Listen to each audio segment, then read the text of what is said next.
demonstrating that actually he is fat and needs to do something about it. I think there is that fine line there, especially when children are watching. So you don't want children to feel that something is wrong with them. Got it. A fount of knowledge, you both, this afternoon. Thank you for Thursday. Simon Wilson, Parmjit Pamar. Let's go out with a little bit of chic. Wonderful stuff. Power Ballad Friday tomorrow. Don't miss out, folks. Panel Family, 3:45. See you then. Checkpoint with Lisa Owen next up.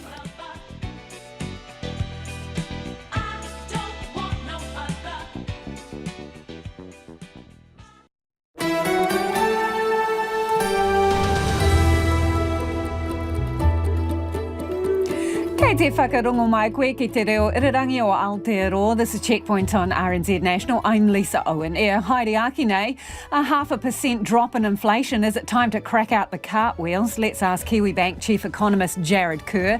He's live. And we've got our own index to measure economic ups and downs, the pizza. We'll explain. A decision on the future of Greyhound racing is down to a dawdle, with the government delaying it till after the election. Chloe Swarbrick's not happy. She joins us too. Is it woke stupidity or an own goal that forces a national candidate out of the election? And when the lights go down in a little Aussie town, it's a rare total solar eclipse. We're live to Australia as it happens. Don't forget, you can watch us live on the RNZ website and Freeview, Channel 50.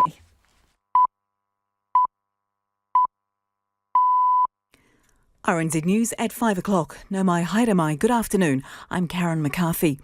The Commissioner of Police says he would not have done anything differently in the way police handled the protest and occupation of Parliament grounds last year. The Independent Police Conduct Authority's review commended officers on the front line for their professionalism and restraint in the face of extreme provocation, but it also found faults with the operation. Andrew McRae reports. Andrew Costa says he's very proud of the courage and professionalism his officers showed, and there's no need to apologise for their actions. Mr Costa says it was an incredibly dynamic event, with police facing a challenging, provocative and volatile environment. He says the scale of the event caught police by surprise. It was a real challenge to predict. Mr Costa says what shaped the protest was the number of people there and the strength of the feeling they had.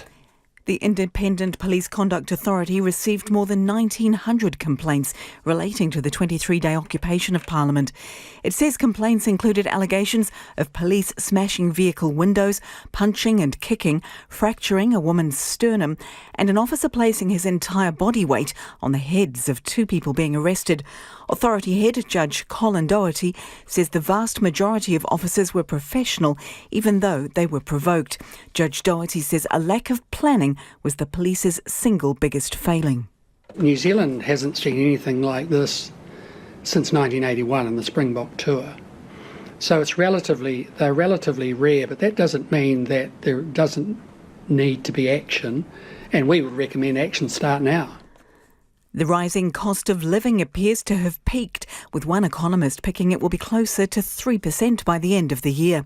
The latest figures show annual inflation falling to 6.7% from just over 7%, a drop that was well below forecasts. Kiwi Bank's chief economist, Jarrod Kerr, says prices are moving in the right direction. So yes, we do have inflation pressures locally, but we do think that they are turning around slowly. We are seeing a bit of a moderation in prices coming out of the housing market and construction industry. So, yeah, we're on the right path. Several hundred University of Otago staff may be made redundant, and job cuts are likely as the university grapples with a drop in enrolments. Acting Vice-Chancellor Professor Helen Nicholson has told students in an email that the university is considering some hard decisions to ensure it's sustainable into the future. Tess Brunton reports.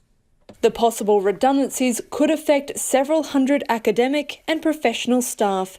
Professor Helen Nicholson says the university is also considering possible cuts to what's offered at the university, but sought to assure current students they will be able to finish their courses and qualifications.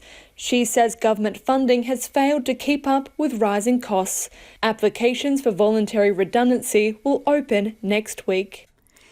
Nationals ex-candidate for the Tairi electorate, Stephen Jack, has accused the media of woke stupidity and character assassination.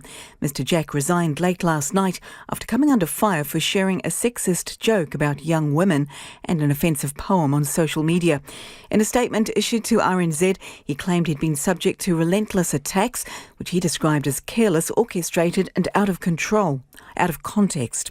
Mr Jack says he no longer wants any part in modern politics. Nationals leader Christopher Luxon says it's good that Mr Jack resigned, calling his social media posts crass, sexist and offensive. In sport, the Breakers will miss a round of next season's Australian National Basketball League to play NBA games. The draw gives the Breakers 2 home games before they head to the US in October. Breakers General Manager Simon Edwards says a disrupted start to the NBL season won't be used as an excuse by the team who finished runners-up in the season just gone. We are in talks to have some NBA games. I can't confirm who the teams are, but it is looking very likely that we will play 2 games in that window, which will be NBA pre-season games. Leg spinner Ish Sodhi says the narrow win to keep the T20 series against Pakistan alive has given the Black Caps a much-needed confidence boost ahead of Game 4 in Rawalpindi tomorrow morning. After being well beaten in the first 2 games, New Zealand scored their first win in the 5-match series with a 4-run win in Game 3. Sodhi says beating Pakistan at home in a T20 match can't be underrated.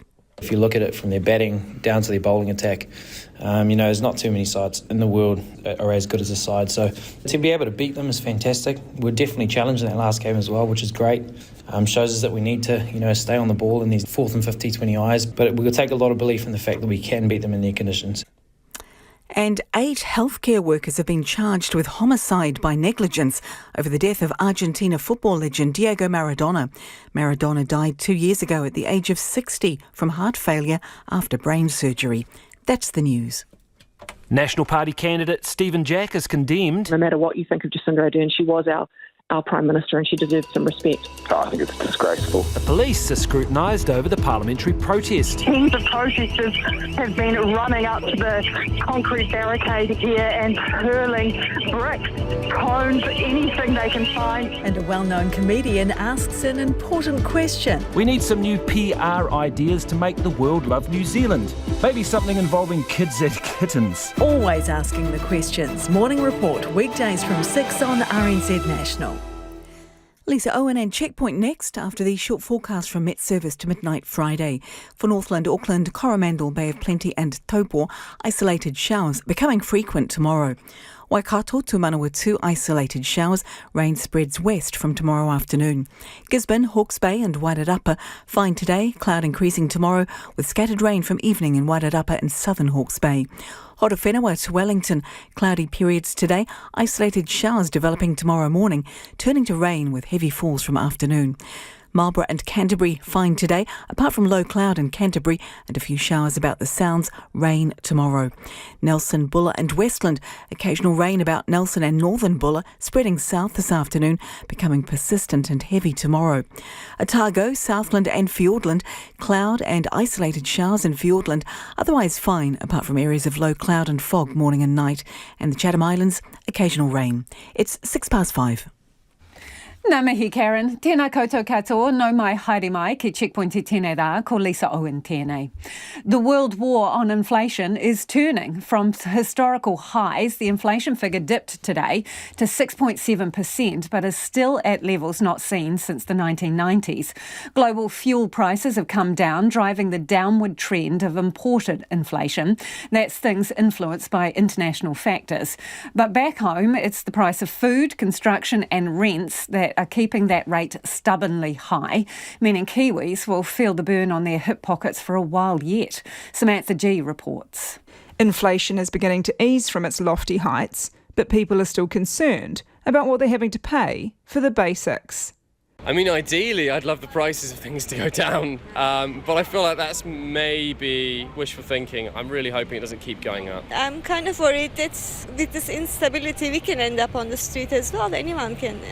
Food prices have had their biggest annual increase in more than 30 years, driven by the cost of grocery items. If they can get inflation under control and things stop going up, because they are still going up, so we don't know when it's going to stop, do we? It always sucks to have less money. Having a beer with friends isn't as easy to do anymore as it was before. Groceries are getting more expensive. The cost of food was the biggest contributor to inflation, with grocery prices rising almost 14% in the last year.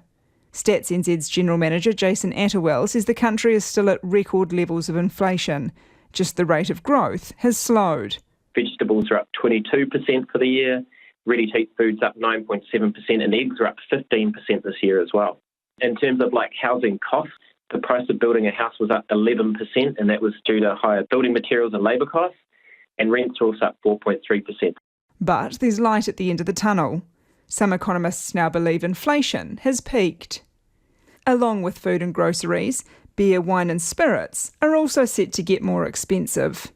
Alcoholic Beverages Council Executive Director Virginia Nichols says the excise tax on alcoholic drinks, which is an addition to GST, is based on movements in the Consumer Price Index. It amounted to $1.24 billion in the year ending last June and is forecast to be $1.4 billion this year. Oh, it has a significant impact. I mean, this year alone, it's an extra 160 million, and that has come directly from New Zealand Customs Service. And an increase of 6.7% on the following year is another 94 million of tax. And that's going to be paid for by producers, really, and ultimately consumers. Finance Minister Grant Robertson says the cost of living remains the biggest challenge in the economy right now and will be a major focus in next month's budget. And we'll have more on that story later in the program. National's freshly ex-candidate has lashed out at the media after resigning, claiming woke stupidity and character assassination had destroyed his political ambitions. Stephen Jack was running in Tairi, south of Dunedin, and resigned in disgrace late last night after coming under fire for sharing a sexist joke about young women and an offensive poem on social media. Here's our Deputy Political Editor, Craig McCulloch. Meet Stephen Jack, until very recently National's candidate for the Tairi electorate. Hi, Stephen here. Please leave your name and number. I'll try and get back to you as soon as I can. Thanks, bye. He wasn't answering his phone today after resigning from his post late last night. National's leader, Christopher Luxon, though, not sorry to see him go. It's a good thing that he's resigned. When Stephen Jack was announced as National's Tairi candidate last month, the media release touted his history of getting difficult jobs done. But his own job was about to get difficult.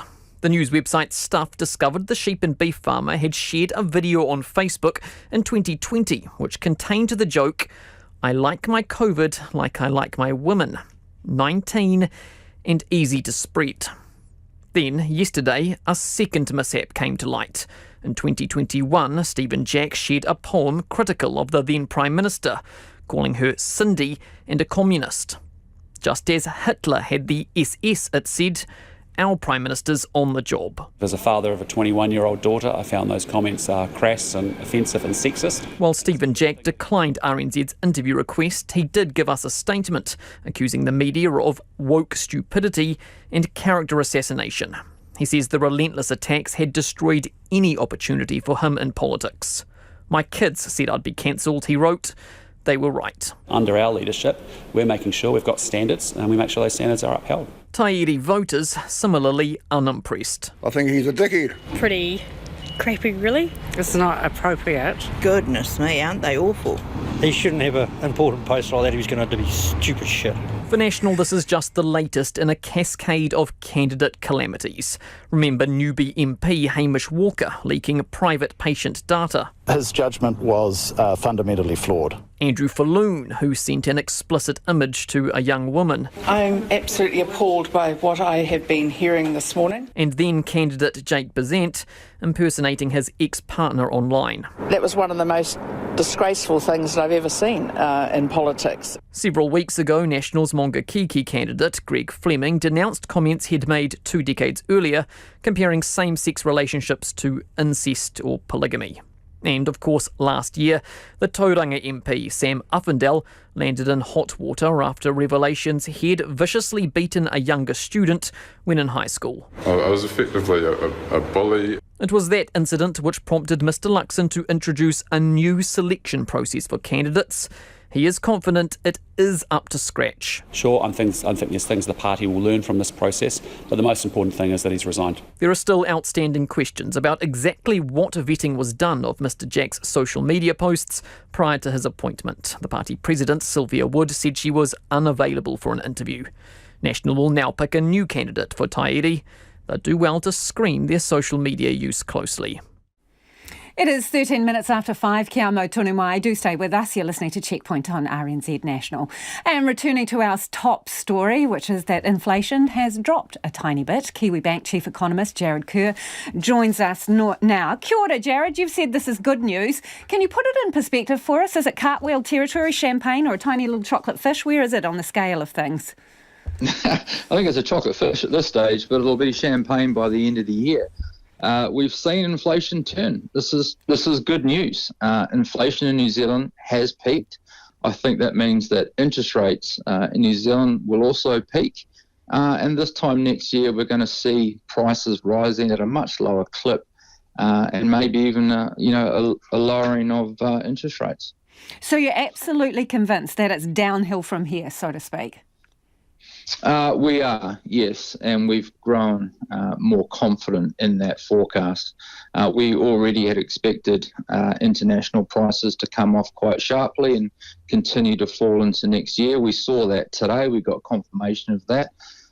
The domestically generated inflation is still too high, and it's a bit frustrating and complicated by the cyclone. But we did see signs that domestically generated inflation is also easing.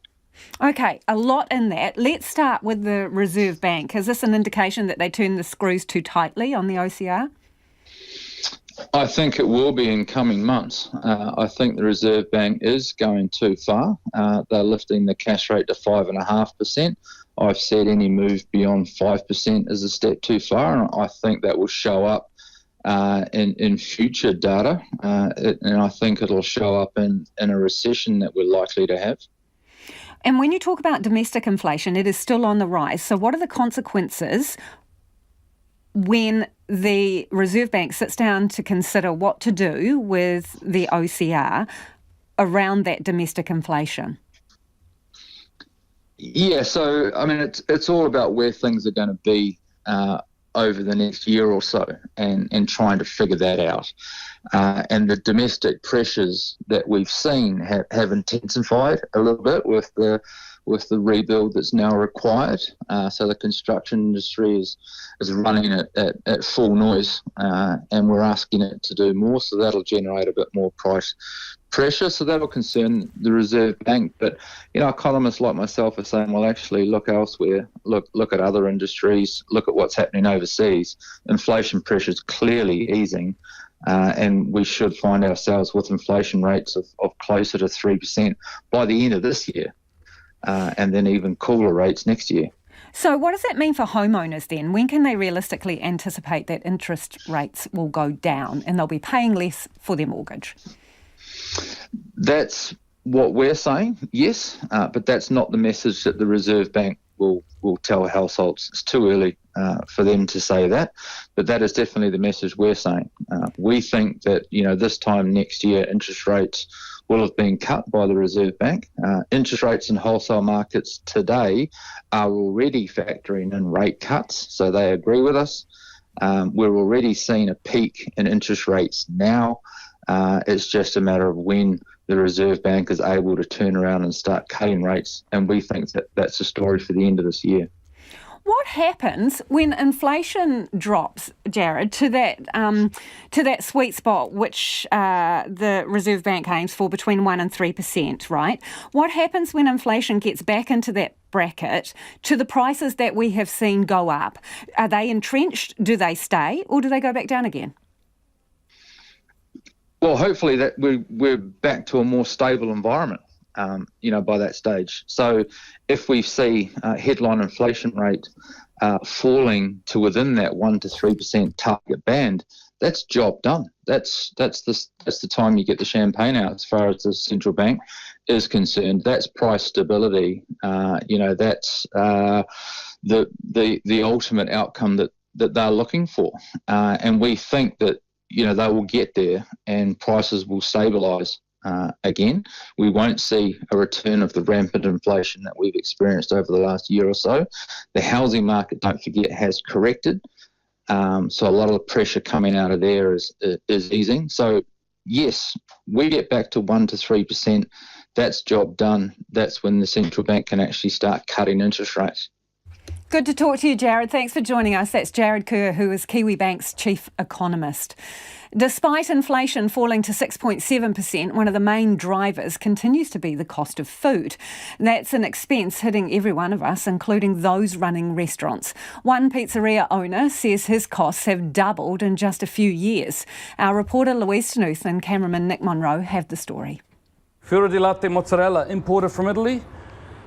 The pizza dough, we use the best flour, which is Caputo. Making pizza runs in the family for Luca Valeri. His late father opened an Italian restaurant in Takapuna over 30 years ago, and for the last 9 years, Luca has been here, running Alvola Pizza in Mount Eden. Getting through COVID was a struggle. Now his biggest battle is the rising cost of his ingredients. Cost of goods is just diabolical. We're up from earlier on the year, 12% now.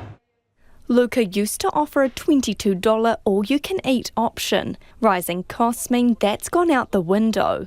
Going through the invoice for this week alone is testament to that. A punnet of cherry tomatoes, we're looking at $8 a punnet. That's terrible. So we used to cut them in halves, now we cut them into quarters. I mix them sometimes with the vine-ripened tomatoes. Mushrooms, 4 kg button mushrooms, $15.99 a kilo. So that's $63.96 of mushrooms. Yeah. That's something crazy. So how does that translate to what it costs now to make a basic margarita pizza? That pizza now, labour, wood, everything gone up, that might cost me $9, $10. It might have cost $5.50 a few years ago. There's a big difference there, an extra $4 or $5. But that doesn't mean Luca takes that all home. Across the board, it's never been more expensive to run the business. The cost of goods has gone up, but also my rent, my labour, wages. It comes down to there might be $2, $3 profit in one pizza, so you've got to be doing quite a lot of pizzas, He does his best to source things for the best price possible, often visiting several different suppliers. But Luca prides himself on being authentic, so they don't skimp on things like Italian prosciutto or chorizo.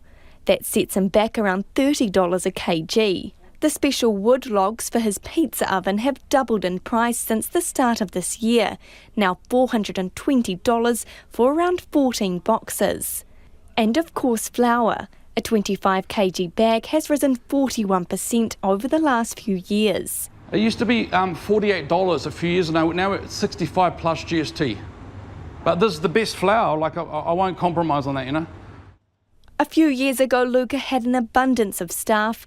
With the going rate now around $32, he can't afford to pay for the numbers he needs. I've got a fantastic young man now, I'm blessed to have him, but so in order to balance things, I'm the first one here, I'm the last one to go. Bearing the brunt of the rising costs is taking its toll, and Luca is desperate for some relief. And mentally, you don't know what's coming. I dread Wednesday mornings, since we're closed Monday and Tuesday, and the phone ringing or emails, we hate to inform you this and that's gone up, and it's physically, mentally taxing, and it's exhausting, yeah. And if you were listening to that on radio, you can see the video version of that story. We'll put it up on our webpage. 22 after 5, and you're with Checkpoint on RNZ National. Homai o whakaaro, we would love your feedback on anything you've heard on the programme this evening. Let us know your thoughts on the departure of National's Taieri candidate. Is it woke stupidity to blame or not? Let us know your thoughts on the price of pizza or the tiny dip in inflation. We would love to hear from you. 2101 on text. You can tweet us at Checkpoint RNZ, or the email address is checkpoint@rnz.co.nz. Time to get to the headlines now. Ko Karen Ano tēnei. Thanks, Lisa. Kiwi Bank Chief Economist Jarrod Kerr has told Checkpoint inflation has peaked and he predicts it will be champagne by the end of the year. The rate dipped slightly today to 6.7% and Mr Kerr predicts it will be 3% by the end of the year. The Independent Police Conduct Authority received more than 1,900 complaints relating to last year's 23-day occupation of Parliament. Its review of the way the situation was handled today commended frontline officers' professionalism and restraint. But the authority did find isolated cases of potential excessive force and criticised a lack of planning and body armour. Otago University has told students it faces hard decisions as enrolments fall. Next week, a voluntary redundancy scheme opens for hundreds of staff, with more job cuts likely later in the year. A Russian woman has been jailed for 21 years for attempting to kill her lookalike in a bizarre identity theft plot in New York City. Victoria Nasarova gave her beautician, Olga Svik, a slice of poisoned cheesecake, then made it look as if she'd tried to commit suicide before stealing her passport, work permit and cash. And bookings for the Milford track sold out in 2.5 hours today, despite the system crashing under the onslaught of customers. Hut bookings for the Fiordland track went on sale at 9:30, with 10,000 people trying to book at the same time. There is only space for roughly 7,500 people during the entire season.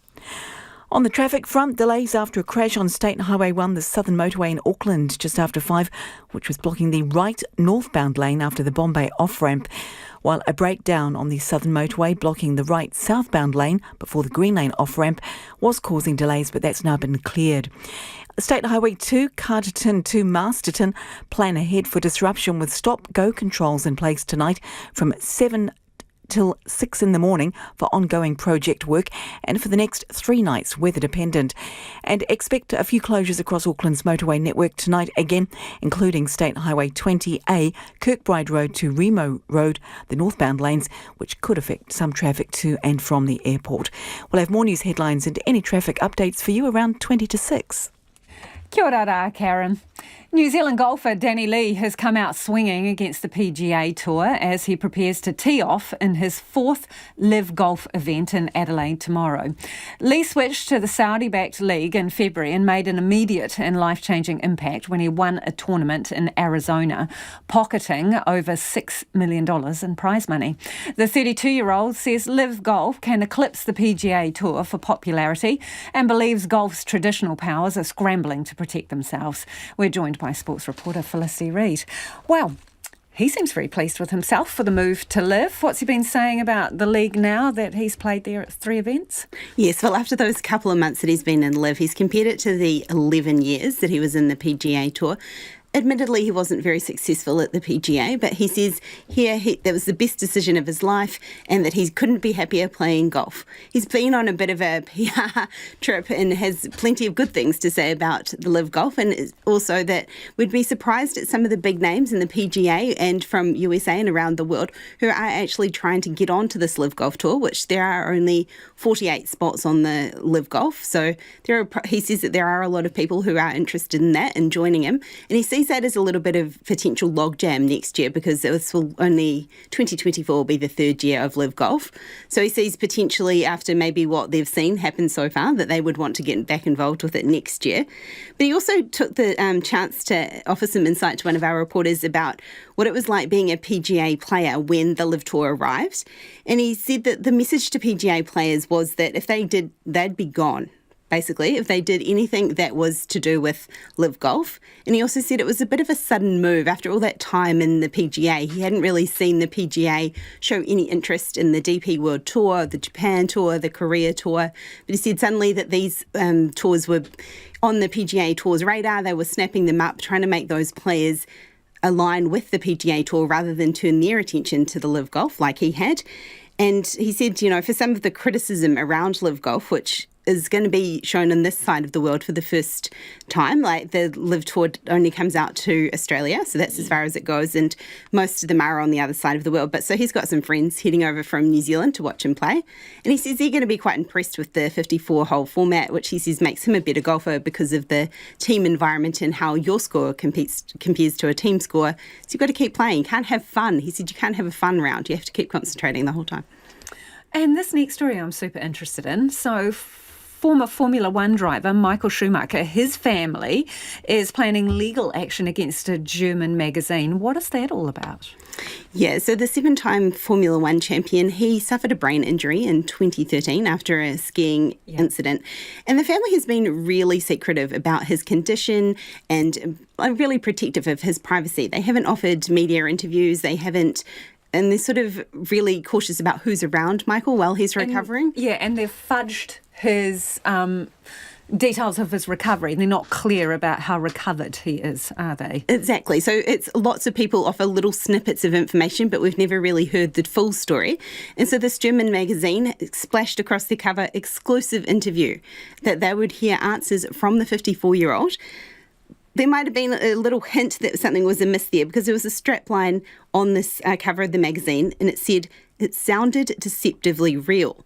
And this is where it comes in. That was actually not an interview conducted with Michael or his family. It was done with an artificial intelligence chatbot.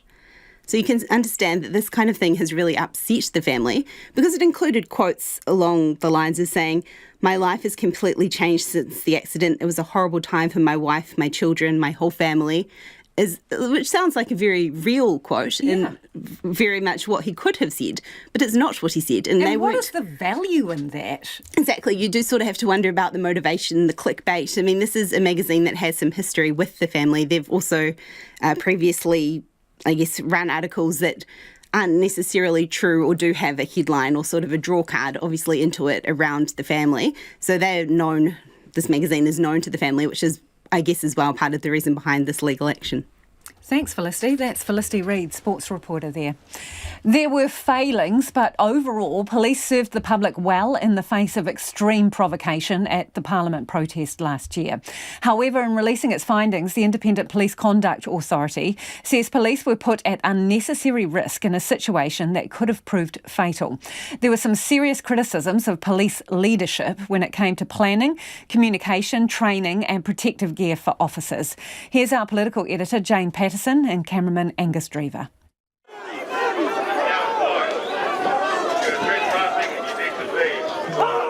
It's a day etched into New Zealand's history, March the 2nd, 2022, when violent clashes brought an end to the 23-day occupation of Parliament. Overall, we think police served the public of New Zealand well. On the final day, frontline officers faced extreme provocation and violence, and a level of public disorder rarely seen in New Zealand. After receiving the highest ever number of complaints, the IPCA reviewed thousands of documents and hours of video footage and interviewed hundreds of people.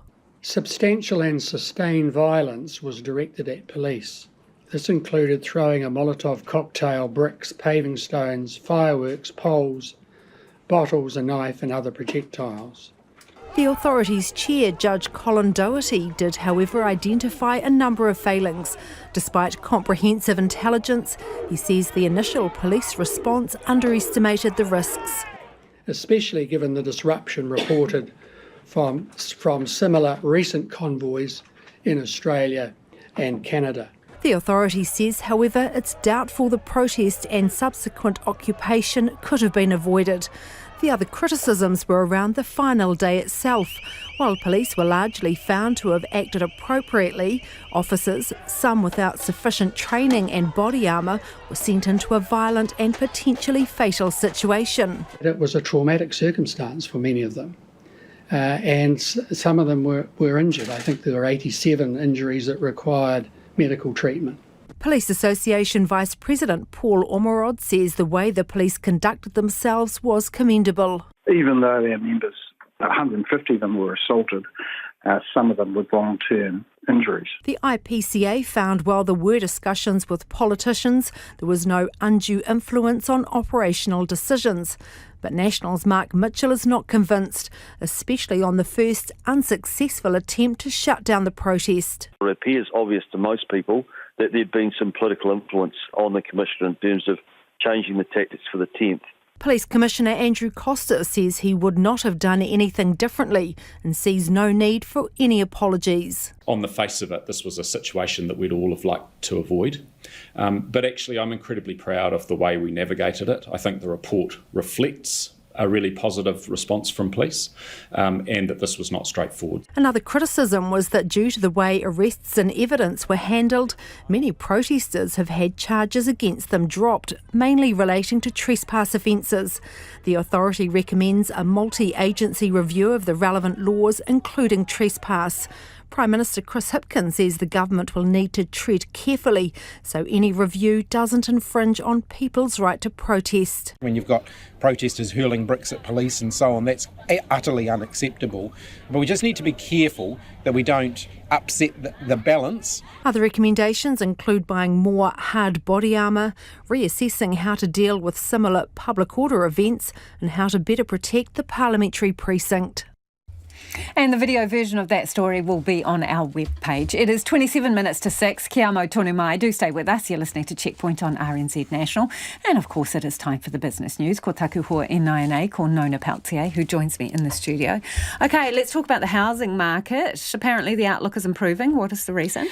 Mortgage interest rates are stabilising. So these are the rates that homeowners have to pay when they go to reprice their mortgage. So a lot of them are coming due. Mortgage rates are holding steady. That's a very positive indicator that maybe that's where they're going to stay. And there's a few other things. Some of it is, for example, listing numbers, sales volumes, and an easing in price falls. So the drops are becoming less so, I suppose, but one way of putting it. However, there's a few conflicting pieces in there. One of them, for example, is that the volume of sales has dropped quite significantly. That indicates that sellers are waiting before either listing their property or just simply aren't selling at a lower price. So some meet the market, others not so much, clearly. The other thing that's interesting is that the market is in a pretty good position right now because employment remains high, more to the point. Yeah, people There's still lots have of jobs. Yep. Exactly, right. And that employers appear willing to meet the market in terms of salary demands. So interesting times for the market, the housing market, but it does indicate that maybe by the end of this year, it will turn. So there you go. The recent era of record bank profits may be coming to an end. Yes. Who says so, This is Nona? the KPMG quarterly report on banking. Profits fractionally lower in the 3 months ended December, just fractionally. So the, the sector, $1.73 billion. Still a lot of zeros, Nona. Come on, but look, fractionally lower, all right? Just saying, all right?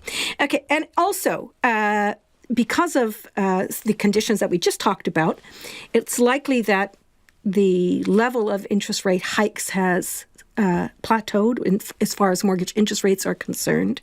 It may also be that fee income is coming down, and there's more money likely being set aside for bad debts because we're expecting to see that. So as a result, these things combined indicate that profits may be lower in the near future. We will find out because a number of the banks will be reporting their results, next month. All right, let's take a stroll around the markets, please. Okay, yeah. So the top 50 index, it fell 1/3%, a 38-point drop to 11,880. Now, we've heard earlier today about the CPI. What did that do to the market? Well, of course, the inflation rate was lower than forecast. The Reserve Bank was thinking it was going to be 7.3, and it came out at 6.7 in terms of an annual number, or 1.8% in the quarter was the RBNZ, but it was 1.2. And as a result of that, the New Zealand dollar took a bit of a dive, and that because maybe the Reserve Bank won't raise interest rates as much because it won't have to. But again, we don't really know. We'll have to wait and see. Yep. So we are at 61.6 US cents, 92.5 Australian. That's a drop of 2/3% from where it was overnight, and 49.5 British pounds. Wow, 49.5. Okay. That's the number you always want to focus on. What is that? You bring extra treats. Giles Beckford never gives us the gives us the pounds. So thank that's you, Nona. why, you're very welcome. Giles just doesn't get the memo, I guess. I don't know. Thank you, Nona. Ka kite, Nona Peltier there with business news. Australia's Reserve Bank is facing its biggest shake-up in decades. A scathing review recommends major changes to how it sets monetary policy and how it communicates with the public. The key change would see more outside experts involved in determining the cash rate, how the cash rate is set. The ABC's Rachel Mealy reports. In Adelaide's Rundle Mall, morning commuters were on their way to make money to pay off their mortgages. So have you been affected by the interest rate rises? Yeah, just a little.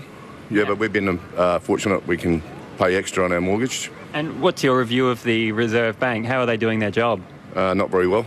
I think they need to be governed a bit more. Well, they're looking to change this today. There's a big review coming down. What do you want to see? Do you have any advice?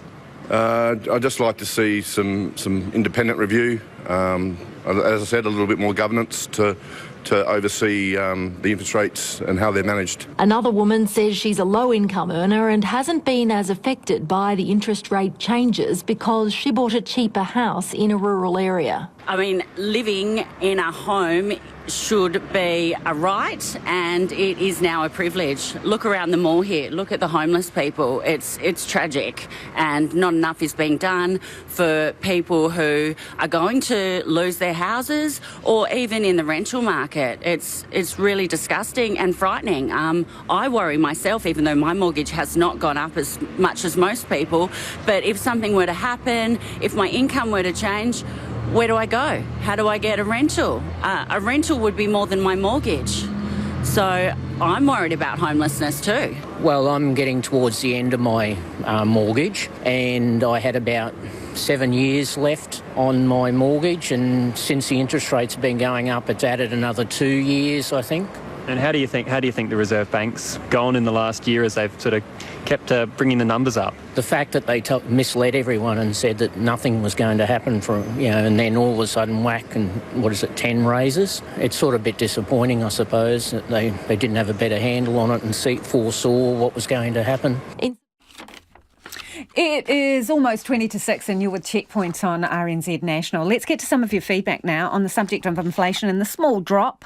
Annie from Westport's got in touch and says, with regards food prices and inflation, imagine what a difference it would make if the government budgeted to immediately remove GST from food items. They've done it in Australia, so what's stopping them from doing it here, she says. On the subject of Stephen Jack, who is no longer a candidate for National in Tairi, the opinions are varied. This person says, Mr. Jack doesn't seem to be a good candidate for a party that promotes personal responsibility. Gary says, I hate the word woke. He has no one else other than himself to blame and needs to accept responsibility for his actions. Another, nothing woke about it. What an appalling sense of entitlement, that National candidate, says one person. And this listener says, if that National candidate cannot see how revolting his actions have been, that is shocking. I am in despair, says Veronica in Wellington. Do keep your texts coming, 2101. If you want to join the conversation about anything you've heard on the program this evening, do get in touch. Homai o whakaaro, 2101 on text. Tweet us at Checkpoint RNZ. The email address is checkpoint@rnz.co.nz. Karen is standing by with the headlines. Anea Karen, mina pita pita kōrero. Commissioner of Police Andrew Costa says 150 additional sets of hard armour have been bought after last year's occupation of Parliament grounds. A lack of body armour was one of the criticisms of the Independent Police Conduct Authority's review of the handling of the protest, which ended in violence. It also highlighted a lack of planning, but commended the frontline's professionalism. Kiwibank's chief economist Jarrod Kerr says prices are moving in the right direction after inflation fell slightly from just over 7% to 6.7%. Mr. Kerr thinks inflation will be around 3% by the end of the year. Several hundred academic and professional staff at the University of Otago are facing possible redundancy. Acting Vice-Chancellor Professor Helen Nicholson says government funding has failed to keep up with rising costs, but current students will be able to finish their courses and qualifications. Almost 2,000 community corrections workers, including probation officers, were striking this afternoon after 9 months of negotiations. The Public Service Association's lead organiser, Josephine O'Connor, says the average salary for community corrections workers is $67,000, the lowest among any government department. And Foreign Minister Nanaia Mahuta is in Samoa with the UK's Foreign Secretary, James Cleverly, for talks with Prime Minister Fiame Naomi. Ms Mahuta will travel back to Wellington with Mr Cleverly for the inaugural Foreign Ministers' Dialogue on Saturday. On the traffic front, delays in Auckland after a crash on State Highway 1, the southern motorway, just after 5, which has been blocking the right northbound lane after the Bombay off-ramp. There'll be a few closures across Auckland's motorway network tonight, including State Highway 20A, Kirkbride Road to Rimu Road, northbound lanes, which may affect some traffic to and from the airport, and State Highway 2, Carterton to Masterton. Plan ahead for disruption with stop-go controls in place tonight from 7 till 6 in the morning for ongoing project work and for the next 3 nights, weather dependent. We'll have more news and weather at 6. Thank you, Karen. A decision on the future of greyhound racing has been pushed back till after the election, a move animal rights advocates say is a betrayal. Now, the government put greyhound racing on notice at the end of 2021, telling it to improve animal welfare and be more transparent or risk being shut down altogether because of serious concerns about dog deaths and injuries. The industry had until the end of last year to report back on improvements, and it has, but Racing Minister Kieran McAnulty, who took over the job from Grant Robertson, now says recent weather events mean the government's got more pressing issues to deal with, and a decision on the greyhound industry realistically won't come before the election. Green MP Chloe Swarbrick says that's just kicking the can down the road, and she joins us now. Kia ora, Chloe. There's no denying the government's got a lot on its plate. Why does this need to happen this year? Well, the government has all of the evidence that it needs to, frankly, just get on with it. And obviously that was also delivered in December last year. But that's just one of a latest round of reports. We've had 3 in the past 10 years that have outlined that what we have with the greyhound racing industry is actually a status quo where death and the injury of dogs is not a design kind of bug. It is very much part of that system. We continue to be just one of a handful of countries in the world who continue to allow commercial greyhound racing and the death and the trauma and the injury that comes along with that. So in a nutshell, actually, if we want consistency and predictability for those who are in the industry in order to be able to phase out, the best thing possible to do would be to make the decision that the minister has the advice and the evidence in front of him to do. Do you think it's possible to race dogs safely? What we know from other jurisdictions where they have, for example, instituted straight tracks, which is one of the kind of more corporate social responsibility angles that we've seen from the industry overseas, is that we still see, despite a reduction in the injuries and the deaths, that there continue to be those injuries and deaths. So what we kind of always have to come back to is the reality that as long as we have commercial greyhound racing occurring, there will be the death and the injury for these dogs, and that is unnecessary and inhumane. So, if we have all these reports and the government has all these reports and all the information, as you say, what do you think is going on here with a delay in a decision until after the election? Look, frankly, I don't know. I think it's important to note that SPCA commissioned independent advice and polling and found that 74% of New Zealanders towards the end of last year would support in a referendum an end to greyhound racing. So the public overwhelmingly support an end to and a phase out of these practices and recognise that it is cruel, inhumane, and in no way, shape or form reflecting the values of the modern day Aotearoa New Zealand. I'd say that based on the many written questions, I've put over 60 to the Minister in this term of Parliament, that it's pretty clear that there's been a number of meetings with those in the industry. So perhaps that has something to do with it. And that's definitely one of the concerns that we hold out, is that there is, with this kind of kicking the can down the road, the potential of further lobbying, which only continues to extend this issue. So is it your concern that lobbying by the industry is why there is no decision imminent? I don't think that it would surprise anybody that the greyhound racing industry has been saying forever, as they've been saying over the past 10 years with the 2013 WHK report, the 2017 Hansen Review and the 2021 Robertson Review, all of which said that the industry's social licence is massively eroded and there are huge problems inherent in it. The racing industry consistently says there's nothing to see here, no problems, and when the government threatens that there might be some form of regulation, they say, give us some time and we'll work on it. So I would assume that that's exactly the same approach that they've taken here, and probably the sentiment that they've reflected to the Minister.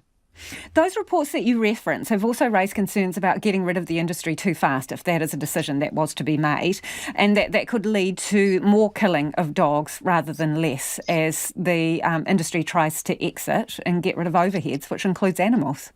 And that's a really important point to be made about the phase-out process, and again, why certainty is really necessary when it comes to what that phase-out process might look like. With this kicking the can further down the road and that uncertainty that comes with kicking it till after the election, we actually have a situation where all the more dogs are likely to be imported and bred, and then potentially in the circumstance further down the track where we are again looking at phasing out or ending this industry.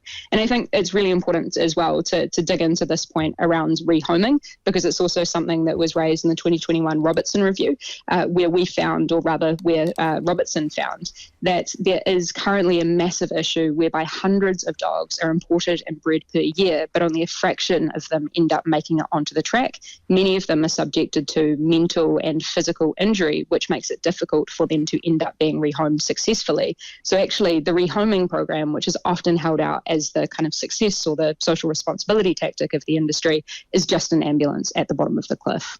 So it's clear you want it gone altogether, greyhound racing, even if it's phased out. I mean, where do you stand with horse racing then? Is it as bad? Should we get rid of that too? I think the Green Party's policy on that is pretty clear. If we're to have some logical consistency, then absolutely that would be the next logical step.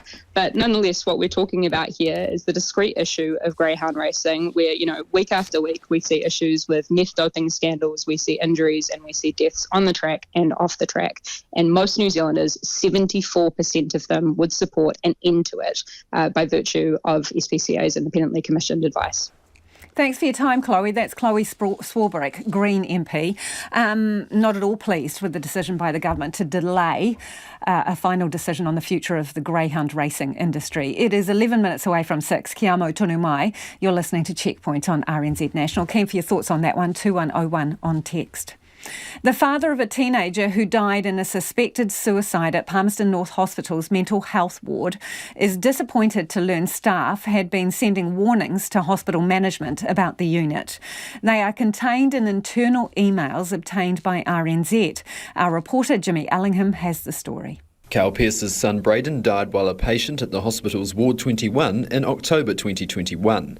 More than 18 months earlier, an occupational therapist on the ward, Gemma Turner, sent an email to management titled Urgent Concerns about Ward 21. She told them the ward frequently had too many patients. That meant staff couldn't spend adequate time with patients to accurately assess their mental state. Gemma Turner called for an investigation and action. As a clinician, I currently don't believe that Ward 21 is a safe environment for patients or staff, and I believe that a suicide or serious adverse incident is highly likely. Hospital management disputed much of what Gemma Turner wrote, but Cal Pearce is saddened by its prescience. It is disappointing to hear that Gemma felt strong enough that she sent a concern, and that was just 18 months before my son's death. Now, I can see that she talked about Ward 21 not being a safe environment for patients or staff. That shows through in the numbers. Those numbers, also obtained by RNZ, show an increase in attempted self-harm incidents on the ward from 34 in 2018 to 88 in 2021 and 61 last year. In Braden's case, details of an attempt at self-harm the day before he died weren't passed on to staff between shifts. These attempted self-harm events are quite likely to move into more serious self-harm attempts or suicide attempts, and so they should be red flags. In November 2020, a New Zealand Nurses Organisation delegate wrote to hospital management about problems staff were facing. The majority of staff are feeling overwhelmed, burnt out and unsupported. The the senior management appears to be oblivious to the stress and fatigue of their staff. A month earlier, Palmerston North Hospital manager Richard Barris sent an email to ward staff about its observation policy. Failure to maintain the required observations increases the risk to the client. Where an increase in risk or harm occurs to a client through staff not maintaining the required observations, it would be seen as an extremely serious failure in clinical care, requiring a formal investigation process. But in late October 2021, Braden was under observation every 30 minutes, and this didn't change after his attempt at self-harm. And it had been downgraded too quickly from once every 15 minutes when he was admitted, and after another change. Carl Pearce says problems with patient observation went back years. It's raised here in an email that we're aware of in 2020, and of course it happened with my son in 2021. If this is a continued issue with staff policy or staff just following policy, then we're going to see more deaths on the ward. The ward was found not fit for purpose after the deaths of 2 patients in 2014, Erica Hume and Sean Gray. A new ward will be built in 2025, but has faced delays and a budget blowout. Until it opens, patients are still admitted to the old ward, and Carl Pearce says he's worried nothing is changing. For myself and the other families who are speaking up about this, some of us are tired of waiting years for an answer, and I'm looking at waiting years as well. Te Whatu Orders Scott Aimbridge says it's reviewed leadership and staff structures so workers are supported and their hours monitored. Policies and procedures are regularly reviewed, and since Braden's death, a change to the observation policy and practice has been implemented. And some breaking news now. There is a gas leak in the Auckland suburb of Mount Wellington. Fire and emergency staff are at Marua Road in Mount Wellington, with the police assisting there with road closures. Now, the road is closed between the intersections with Lunn Ave and Harris Road. Diversions are also in place in surrounding areas, and people are asked to avoid the area if possible. So that is a gas leak in the Auckland suburb of Mount Wellington. A small Australian town became a stargazing mecca today as people flocked there to experience a total solar eclipse. Exmouth, a remote resort town in northwestern Australia, played host to 10,000 visitors, all wanting to see the world turn dark in the middle of the day. The event was live streamed by NASA and watched around the globe.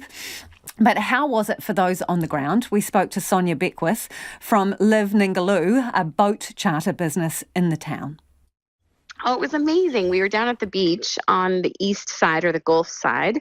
It had one of the nice viewing areas. I think we got 55 seconds. And everything started to change, not just the actual like the color around us, but also the ocean. So when we first got down there, it was quite windy. I'm sure you can hear my son in the background. It was really windy and the waves were crazy.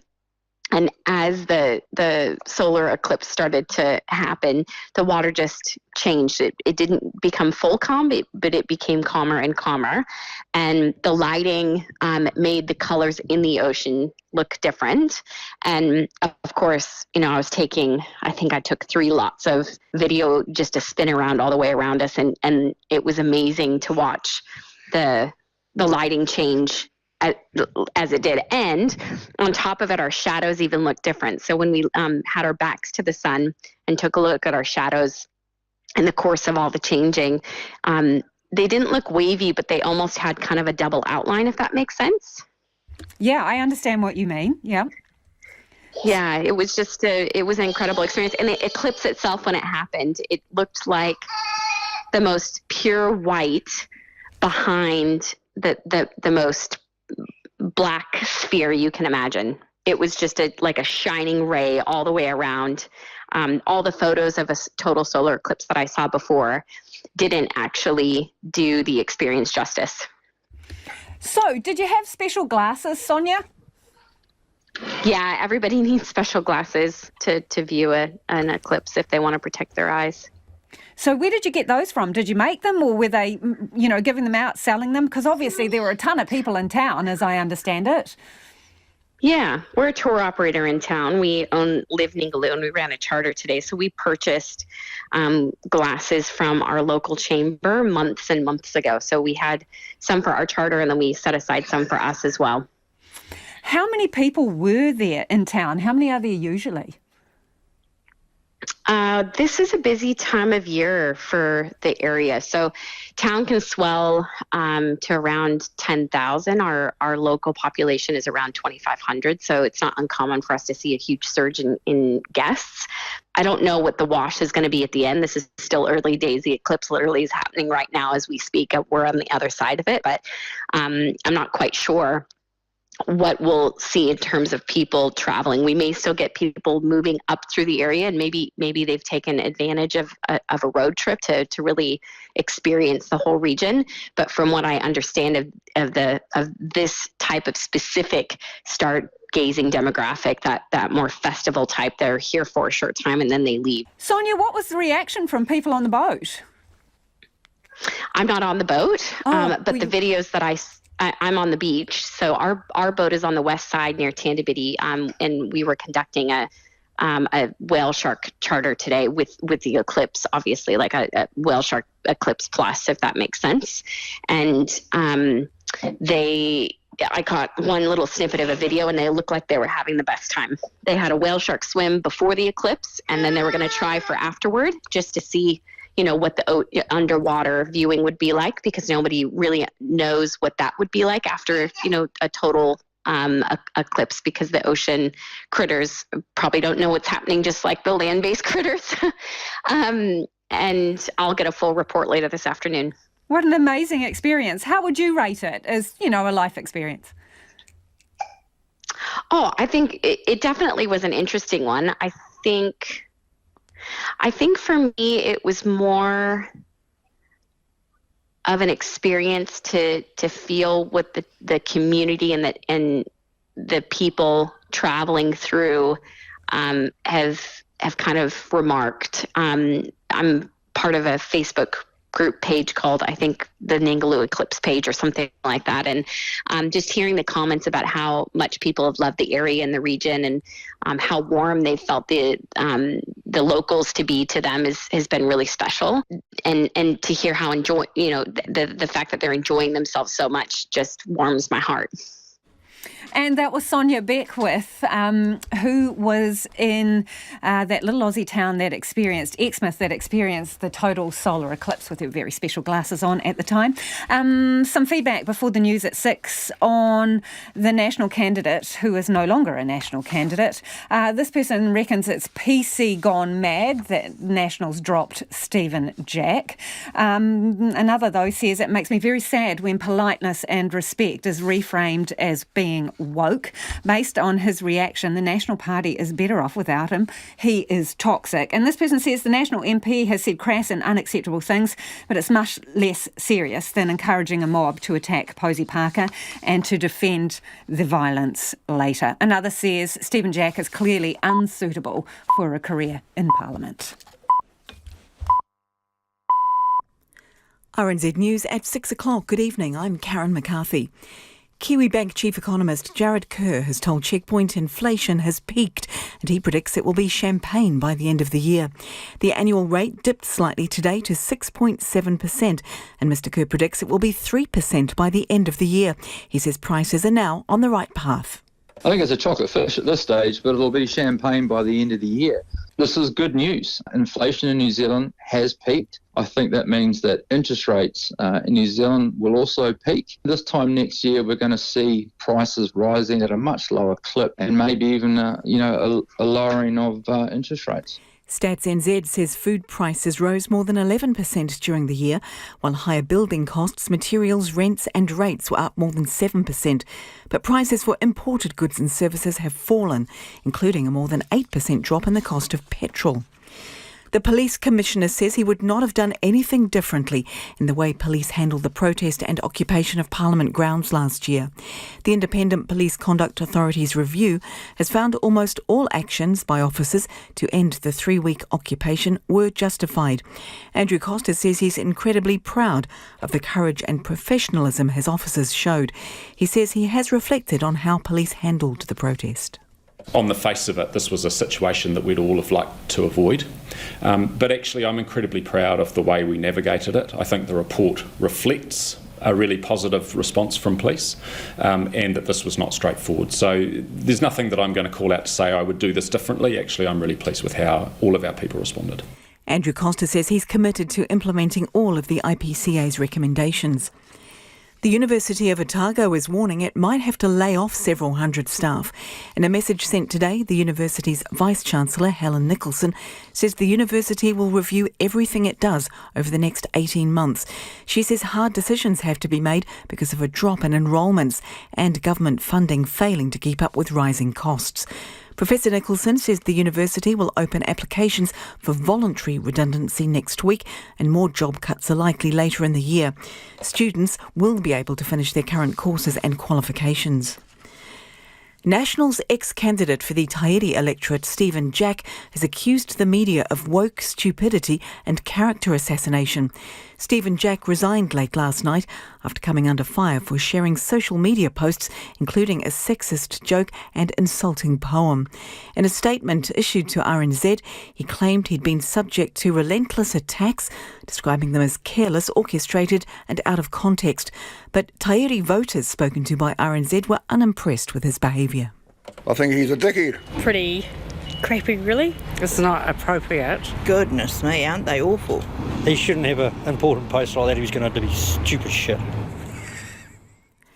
National's leader Christopher Luxon says it's good that Mr Jack resigned, calling his social media posts crass, sexist and offensive.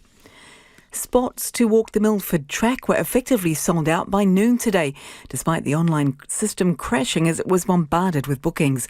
Hut bookings for the Fiordland track went on sale at 9:30.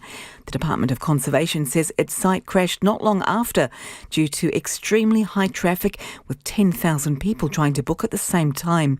In previous years, there's been between 6,000 and 7,000 people online at opening. The system was fully restored shortly after 1 o'clock. DOC says it's trying to prevent the issue from happening again. A fire-affected building in the central Auckland suburb of Newmarket is deemed structurally safe. Residents who've been left without power say they are desperate to return home. Chen Liu reports. The fire started in the basement of King's Square Apartments in Newmarket on Tuesday, and households are still without power. Path Korkani is one of the around 200 people who's been disrupted and is staying in a hotel with his wife and son. He says they have been told power is likely to be back on Friday, but there is no confirmation yet. Mr. Korkani says it's taking too long and life is getting difficult. Auckland Council says it's working with the Newmarket Business Association, the Body Corporate and Building Management to assist with people's welfare needs. Residents have been fleeing fighting in the Sudanese capital Khartoum, fearful about dwindling food supplies and the collapse of medical services. A new ceasefire attempt failed for a second day, with witnesses reporting continued gunfire in the city of 5 million people. A UN spokesperson, Stefan Dujarric, says the situation is desperate. The humanitarian response in Sudan remains severely hampered. Attacks against aid workers, looting of humanitarian facilities must stop now. Humanitarians must be able to safely carry out their work. Aid agencies must be able to safely move staff and replenish critical supplies. We are worried that Sudan's healthcare system could completely collapse. Close to 300 people have been killed in 5 days of fighting. About 50 community corrections workers were demonstrating outside Auckland's Manukau District Court this afternoon. They are among almost 2,000 striking across the country today, including probation officers, bail support officers and electronic monitoring staff. The PSA union says 90% of the workers have voted to reject the latest pay offer, and another strike is planned next week. The union says the increase offered to some workers is below the rate of inflation. One worker told RNZ a significant number of them are being paid under the living wage, while often having to face physical and emotional abuse in their work with offenders. That's the news. Tomorrow on Afternoons with Jessie Mulligan, our critter of the week is a creature scientists are still puzzling over. It's neither plant nor animal nor fungi, but it can move and hunt for food and even solve mazes.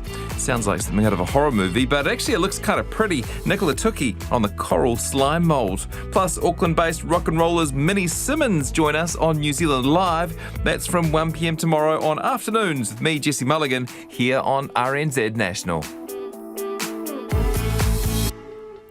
Back to Lisa Owen and Checkpoint after the short forecast from Met Service to midnight Friday, and it's an updated one. For Northland, Auckland, Coromandel, Bay of Plenty and Taupo, isolated showers becoming frequent tomorrow. Waikato to Manawatu, isolated showers, rain spreads west from tomorrow afternoon. For Gisborne, Hawke's Bay and Wairarapa, fine today, cloud increasing tomorrow, scattered rain from evening in Wairarapa and southern Hawke's Bay. Horowhenua to Wellington, cloudy periods today, isolated showers developing in the morning, turning to rain with heavy falls from afternoon. Marlborough and Canterbury, fine today, apart from low cloud in Canterbury and a few showers about the Sounds, rain tomorrow. Nelson, Buller and Westland, occasional rain about Nelson and northern Buller, spreading south this afternoon, becoming persistent and heavy tomorrow. For Otago, Southland and Fiordland, cloud and isolated showers in Fiordland, otherwise fine, apart from areas of low cloud and fog morning and night. Chatham Islands, occasional rain. It's 6:07. Nā mihi Karen, no mai hoki mai. This is Checkpoint ko Lisa Owen tēnei. 2 days after a massive blaze brought Auckland's Newmarket to a standstill and caused millions of dollars worth of damage, residents and businesses are still in the dark. CCTV footage shows a group of youths near where the fire started in the basement of an apartment block, and authorities believe it is suspicious. More than 100 people who live there have been allowed to return home, but there's no power or running water. Newmarket Business Association Chief Executive Mark Thomas has been working on that, and he joins me now. Mark, what is the latest with utilities like power and water there? Kia ora, Lisa. So I've got a bit of an update. So we've now got running cold water into the building, into the apartments, and some of the businesses around the square and outside on Remuera Road. And we, or the building management team, have put together, they've worked with a contractor and have put in a generator which is able to bring some of the lights back into the building. So there are some vulnerable people in the building, elderly and people who need medical attention, and so there's enough power to keep the lights going, but not enough power yet to heat water, etc., etc. So the council have made showering facilities available from a nearby council facility, and there are still portaloos in the square, and I think some of the toilets in the apartments may be operational, but maybe not all of them. So there is some power. Wow, that is a lot. So this is extensive damage, is it? How long could it drag on for in terms of a fix, a proper fix?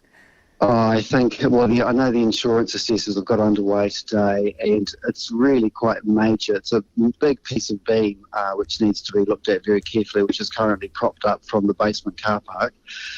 Some significant damage, and it's going to be, I think it's quite a tricky piece of engineering that needs to be done. But hopefully all the people who know what they're doing will be able to do that. They'll know the right things to do. But it's not an easy fix. It's quite major. And meanwhile, businesses are, they're hemorrhaging money, and they've had COVID, they've had bad weather, and now this. It really is just so utterly senseless. We've got 25 businesses who still can't operate at all because they've, although there are lights on, they really haven't got enough power to do what they need to do. So we've got beauty places and hairdressing salons, etc., all fairly heavy users of power and lighting, power and water. So they're really not able to operate properly. So I'm hoping tomorrow there'll be another update and just seeing what sort of integrity the generator is going to bring for ongoing continued power supply. But the actual major fix for the power is probably still some days away.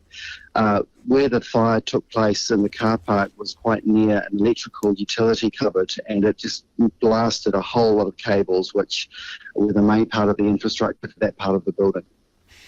And it is, as we understand it, a suspected arson. Is there any update on who is responsible?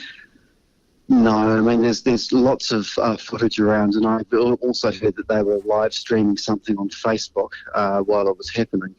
The police are investigating, and fire investigators are all doing the things they need to do. So I'm hoping for an update on that in the next couple of days as well. Have you seen any of that video, Mark?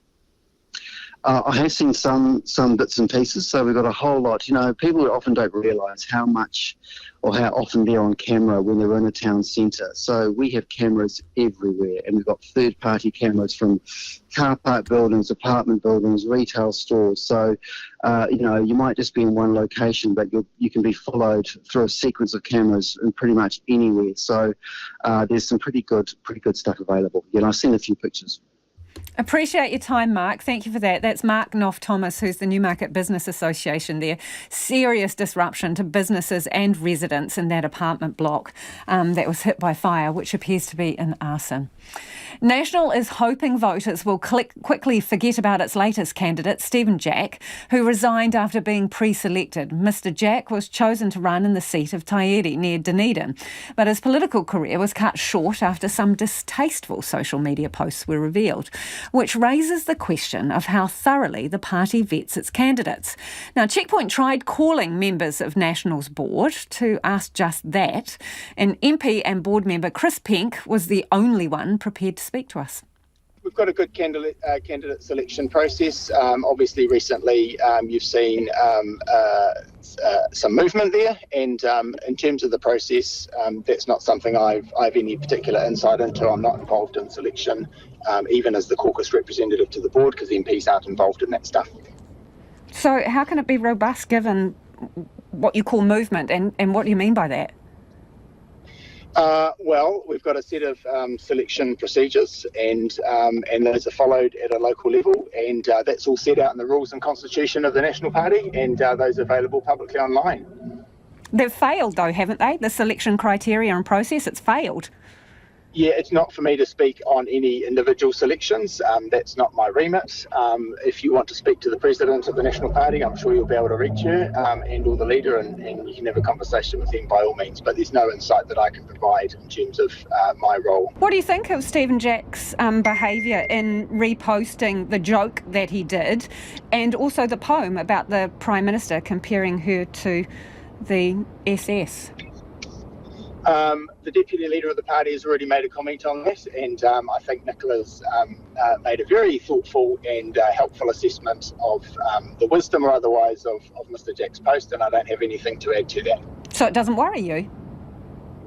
No, I'm not saying that at all. And that okay, be, so what do you think of it? Said. As an MP and a member of the National Party, what do you think of those comments? As an MP, I think that the Deputy Leader has made already very thoughtful and helpful comments, and I'm not going to, say anything additional to that. I think Nicola got it right. You don't feel that it's something you should speak up about when someone makes jokes about that and shares material that compares the Prime Minister to Nazis? I don't think that I can usefully add anything beyond what the Deputy Leader of the National Party has already said. I think Nicola has made some really helpful and thoughtful comments in this case, and I support her in those. Okay. I'm just wondering why the reluctance to express any views on this, given it is in the public domain, the material that Stephen Jack shared, and potentially this person would have been an MP alongside you. So do you not have any views on the calibre of the people that you might be bringing into Parliament? I'm not going to be drawn on hypotheticals. Mr Jack's no longer a candidate for the National Party, so there's no particular value in me speculating, much as I'm sure you'd like a quote. But like I say, you've already got some comments from the Deputy Leader of the party. She significantly outranks me, and you know what? I happen to agree with her. She's got it exactly right in this case, and that's as much as I can probably usefully add. Agree with her in what sense, Chris? Agree with her in the sense of not disagreeing with her comments. And that is Chris Penk, MP, National MP, and a member of the board, of the National Board. It is 6:15 and you're with Checkpoint on RNZ National. Lawyers for Fox News are now turning their attention to an even bigger defamation suit filed by another voting tech firm, Smartmatic, which is suing for more than $4 billion.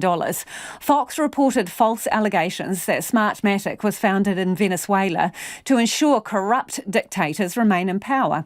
It comes after Fox had to settle with Dominion after reporting the company rigged its voting devices against Donald Trump. CNN's Randy Kay has this report. We know that $400 million of money came into Smartmatic from China. Fox News, just days after the 2020 election, spreading false claims about Smartmatic, a voting technology company used on Election Day. Many of the network's hosts and guests, including Trump's former lawyers Sidney Powell and Rudy Giuliani, offering up outlandish allegations. It's Smartmatic, which is a company that was founded in 2005 in Venezuela for the specific purpose of fixing elections. Well, that's the company that was counting and calculating on election night. And they did all their old tricks. They stopped it. Yeah. They also switched votes around. We know that one of the Smartmatic people has went to Tarrant County, Texas, and turned that county blue. And all of a sudden, this one election, Tarrant County is purportedly blue. We have evidence of how they flipped the votes, how it was designed to flip the votes. By February 2021, after demanding Fox retract its statements, Smartmatic had had enough. The company filed a $2.7 billion lawsuit against the Fox Corporation. Hosts Lou Dobbs, Maria Bartiromo, and Jeanine Pirro were also named in the suit, along with Giuliani and Powell.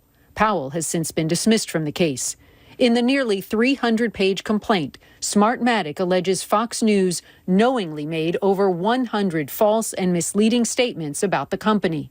With the assistance of Smartmatic software, a backdoor is capable of flipping votes. In the lawsuit, Smartmatic says Fox had an obvious problem with their story. They needed a villain. They needed someone to blame. Without any true villain, defendants invented one and made Smartmatic the villain in their story. There is much to understand about Smartmatic. Smartmatic noted in the suit that Fox's story was a lie, but it was a story that sold. The lawsuit alleges Fox pushed the bogus claims so it wouldn't lose viewers to newer right-wing media outlets like Newsmax and One America News. Fox denies any wrongdoing. In fact, after Smartmatic filed its lawsuit, the network said, "We are proud of our 2020 election coverage and will vigorously defend this meritless lawsuit in court." Yet just one day after Smartmatic filed its lawsuit, this president is looking at the prospect of having this election stolen from him. The network suddenly dropped Fox host Lou Dobbs without publicly making any connection between his firing and Smartmatic's lawsuit. But the damage in Smartmatic's eyes was already done. Despite the fact no evidence has emerged that Smartmatic flipped or rigged votes, We have so much evidence, I feel like it's coming in through a fire hose. How will you prove this, Sydney? Well, I've got lots of ways to prove it, Maria, but I'm not going to tell on national TV what all we have. And staying in the US, the 84-year-old white man who shot a black teenager who rang the wrong doorbell has pleaded not guilty to all charges. Andrew Lester appeared in court after being charged with assault in the first degree and armed criminal action.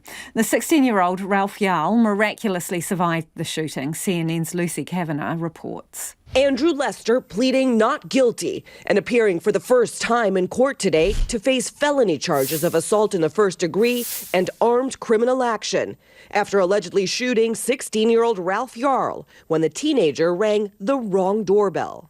He seemed to be aware of his actions. The victim's attorney saying Lester seemed competent during the court proceedings. He was able to communicate with his attorney, and there didn't, to me, appear any diminished mental capacity that would explain his actions. The 84-year-old, who has been released on bond, is charged with shooting Yarl twice through a glass storm door with a .32 caliber revolver. Prosecutors say there's no evidence Yarl ever crossed the threshold into Lester's home, and Lester told investigators the two never exchanged words. The case is becoming a political lightning rod, the Missouri governor now criticizing President Biden for using the case to make political statements about gun violence. Justice for Ralph! And there are protests in the community criticizing the handling of the suspect, who was released within hours after the shooting and got bail despite the charges. Lester's house, where the shooting took place almost a week ago, now vandalized. It's been pelted with eggs and covered by graffiti.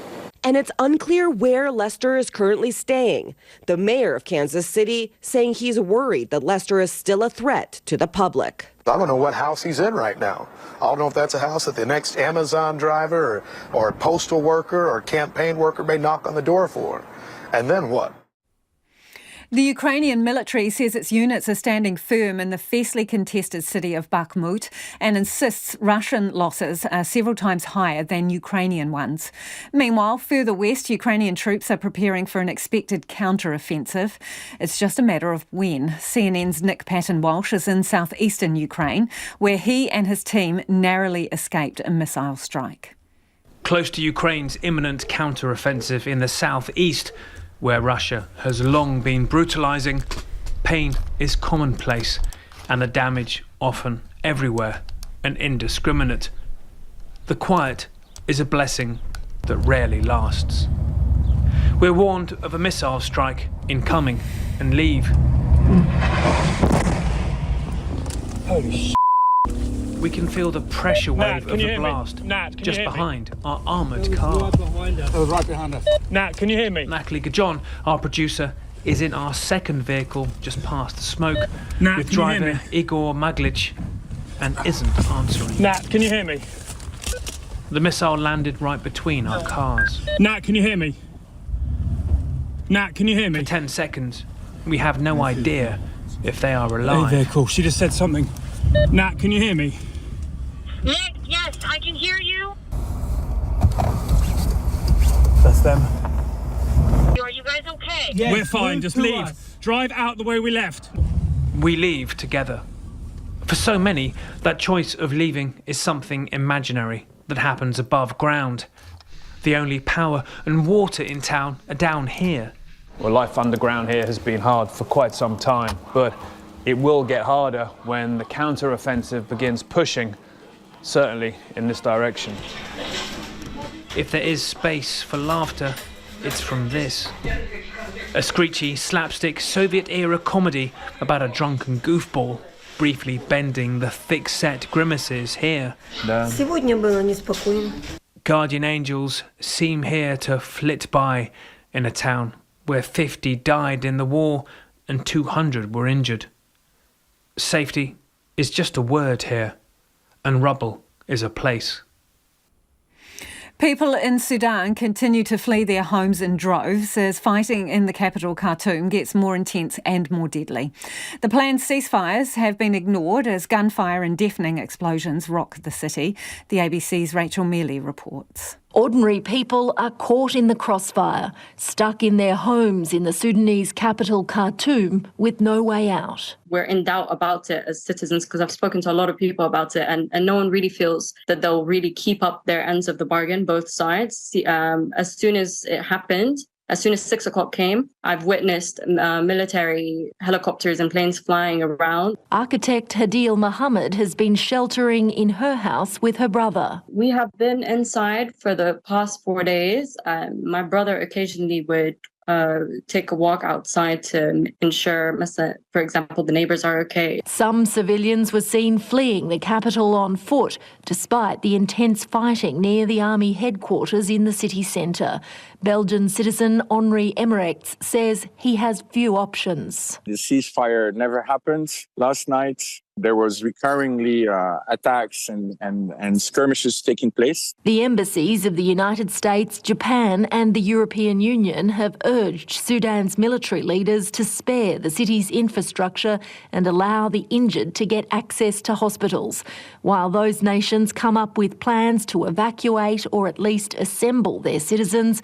They've urged everyone to take shelter and remain in place. You can't get out. There's no way to get out. We're between the Blue Nile, the White Nile. So you can't, even if you can make it through all these checkpoints and through bands of criminals or RSF or anyone that wants to appropriate what you have, if it's not your life as well, then the next case is where do we go?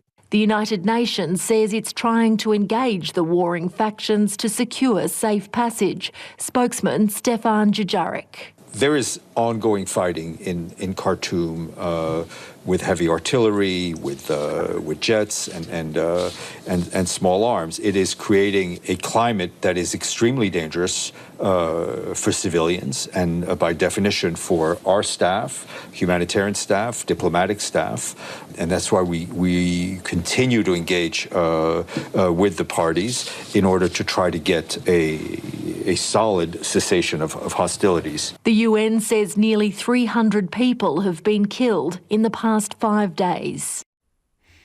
Now, a dinner table question. Does music also increase our love of food? Scientists in Sweden have found that if you listen to certain music while you're eating, food seems to taste sweeter. So could we make our diets healthier just by changing the soundtrack while we're chewing? The BBC's Alice Adderley reports. Your diet may be missing a crucial ingredient, the pop star Justin Timberlake. Off from my city, off from my home. Researchers have discovered that listening to certain music tracks can influence how food tastes, a phenomenon which could be exploited to create healthier meals. One finding is that higher tones tend to make sweets taste sweeter, meaning recipes for puddings and other treats could require less sugar. Energetic pop songs sung in higher registers appear to work particularly well as a calorie-free sonic seasoning. Johan Swan of Örebro University in Sweden, who led the latest study, said Justin Timberlake and chocolate go together very well. He adds that the effect is subtle but stands out when the music changes. He says that when you switch to a low-pitch hip-hop track, like Drake, you really notice the difference and the chocolate seems more bitter. So is he right? We got our taste testers, radio presenters Sarah Montague and Nikki Segnit, author of The Flavour Thesaurus, to find out. Was that long enough for you to get a sense? I did get a different sense from the chocolate. So I thought that the first one tasted more astringent to me. Okay, it shouldn't do. Right, but that I was getting much more. I mean, this. Okay, I'm going to entirely agree with you because the second clip, I got a real sharp, sort of what felt like a real hit of sweetness. OK, that was an unscientific experiment, but they did notice a change when the tone of the music was different. This phenomenon is already being exploited in China, as Oxford University psychology professor Charles Spence explains. All we know for sure is that sonic seasoning works in the moment, in the instant. Not for everybody all the time, but for the majority of people when they first come across it. And already there are cafes, for example, in Beijing that are playing sweet music all day long so that they can reduce the sugar content in their drinks. The findings, which are published in the International Journal of Gastronomy and Food Science, say much of the research has until now looked at relatively luxurious dishes and alcohol, but the new Swedish study suggests that the effect applies also to staple foods like bread. The research involved a specially composed soundtrack, a spiky, discordant track, with what sounds like a salt shaker rattling in the background. The participants most often linked it to the word salty. Researchers say if applied in the real world, using carefully chosen soundscapes in fast food restaurants to meet salt reduction goals, it could reduce deaths from strokes and heart disease. Absolutely fascinating. I'm convinced the faster the beat of the music, you know, that unce stuff, you find yourself hoovering up your food like an absolute maniac. Speaking of food, lots of you want to see GST off food. Great idea to cut GST on food. This could offset and bring in a capital gains tax. They're talking about inflation there. And another person says, well, Australia does it. Why can't we? That is about all we've got time for this evening. Ko te kaupapa tuatahia pōpō. Tune in to First Up at 5 a.m. tomorrow. They meet one of the newest Black Sticks, teenager Rihanna Poe. She talks to Nathan about preparations for next week's Anzac tests against Australia and Great Britain. Don't miss that one, 5 a.m. tomorrow on First Up. We'll catch you a little later in the day. In the headlines, inflation has fallen slightly to 6.7%, and Kiwibank chief economist Jarrod Kerr predicts it'll be nearer 3% by the end of the year. National leader Christopher Luxon has distanced himself from the party's ex-candidate for Tahiti, Stephen Jack, who quit after sharing social media posts including a sexist joke and insulting poem. Mr Luxon says he's never met the man. A section of State Highway 6 in the Tasman region is expected to be closed for several hours after a single vehicle crash near Whataroa. And severe storm damage and erosion has shut Taranaki maungas around the mountain circuit until further notice. Those are the headlines. Our next news and weather at 7. On Sunday morning, we hunt for great guests with interesting lives and interesting research that you mightn't have seen pop up. We find new angles on events of the past week, and current affairs gets robustly discussed on our weekend panel. And there are music features, songs from eons ago, current ones from Kiwi performers, and people from all arenas of life telling us what they're listening to. We've got a crew of prominent New Zealanders in medicine too, both here and abroad, to explore aspects of the pandemic and its future. Looking back sometimes, but mostly looking forward, Sunday mornings from 8 o'clock on RNZ National. A network funded through New Zealand On Air. Good evening, you are, as you heard, with RNZ National, and it's time for Trending Now. On the detail tonight, we're a country prone to natural disasters, but are some areas better prepared than others? Leadership, preparedness and communication have been pinpointed as the keys to handling emergencies. Auckland fell down on all three during its big storms, but the city's response is being used as a lesson for others. Kia ora, I'm Sharon Brett-Kelly. Today on The Detail, are we ready for the next big disaster? Underprepared and a lack of leadership. That's the judgment after Auckland's catastrophic flooding in January. From the time Auckland Council Emergency Management stood up an incident team at 4:30 p.m. on that Friday, to the end of that team's first virtual meeting at 6:15 p.m, much of the damage was done. But what about the rest of the country? As Wayne Brown famously said, "This is an unprecedented event. It'll be interesting to see just how well prepared Wellington is when the earthquake strikes." So does he have a point? How would other towns and cities around the Motu fare in the next natural disaster? And what has to happen to avoid this? A series of failings dating back as far as 2016 contributed to the catastrophic response. Aucklanders did not receive the timely communications, leadership and practical support they had the right to expect in a crisis of this magnitude. That's Mike Bush, and we'll hear more about his review into the handling of Auckland's flooding. But I guess it's no surprise that the disastrous response to the emergency is now a case study in what not to do. John Mitchell specialises in disaster response and recovery leadership at Massey University's Joint Centre for Disaster